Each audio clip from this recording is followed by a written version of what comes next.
So may nagtanong nga sa comment section na kung paano nga ba yung simpleng diagram ng ating Bluetti setup. So papakita ko sa inyo kung paano nga ba siya gumagana. So ganito siya. Meron tayo ditong solar panel sa labas, which is ito yung nakakabit sa ating Bluetti power station or kahit saang power station na gusto nyong gamitin. Tapos meron din tayong AC breaker.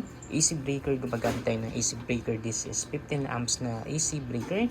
This is also for safety in case na magkaroon tayo ng short circuit dito sa ating main outlet.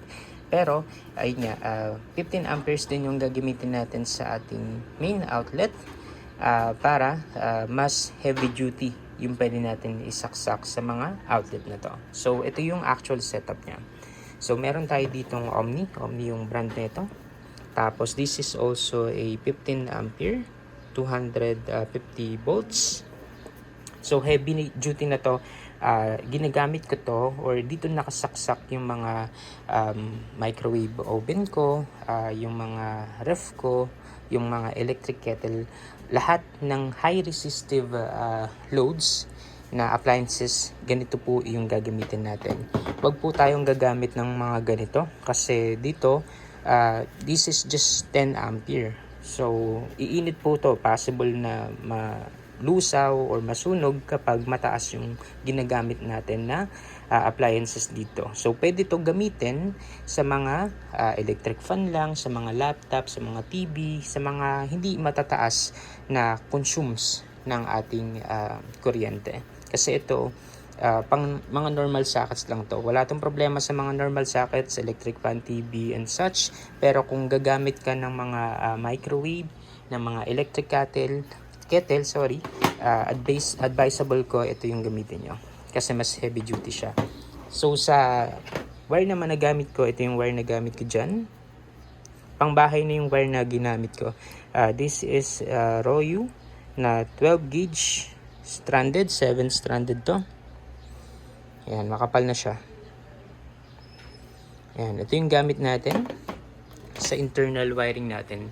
So, hindi tayo nakakabit sa Meralco, hindi tayo nakatap sa Meralco, or hindi tayo nakatap din sa main line ng bahay. Separate.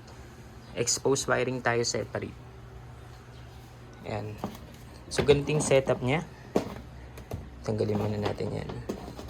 Ayan. So, ito yung ating outlet. Papunta tayo dito sa breaker. Tapos sa breaker naman, papunta naman tayo dito sa Bluetti power station. So, kung makikita nyo dito, no, nabebend. Unlike dito, ito kasi matigas siya. Kasi pang bahay talaga to. So, hindi mismong ganito yung ginamit ko. Pang saksakan dito. Gumamit ako ng ibang wire. Ganito. Kasi, mas pwede siyang mabend-bend. Kasi, in case na malobat to, sinasaksak ko siya dito sa main ng Meralco para mag-supply pa rin or continuous supply dito sa bahay. So, ito yung ginagamit ko. Makapal din naman yan. Ayan. Gagamit tayo lagi ng mga makakapal na wires, especially kung high loads yung mga ginagamit natin. So, yun yung gamit ko dito. Tapos, yung plugs din dapat 15 amperes din. Huwag kayong gagamit ng 10 amperes kasi yun, parang wala lang din. Kung gagamit kayo ng 10 amperes tapos 15 amperes to, wala lang din yun. Baka masunog pa yung plug nyo. And 15 amperes to. So, dapat lahat ng specifications is kung 15 amperes yung gagamitin nyo sa outlet, 15 amperes din po ang gagamitin nyo sa mga plugs natin. Ayan, ayun lang yung simple setup natin.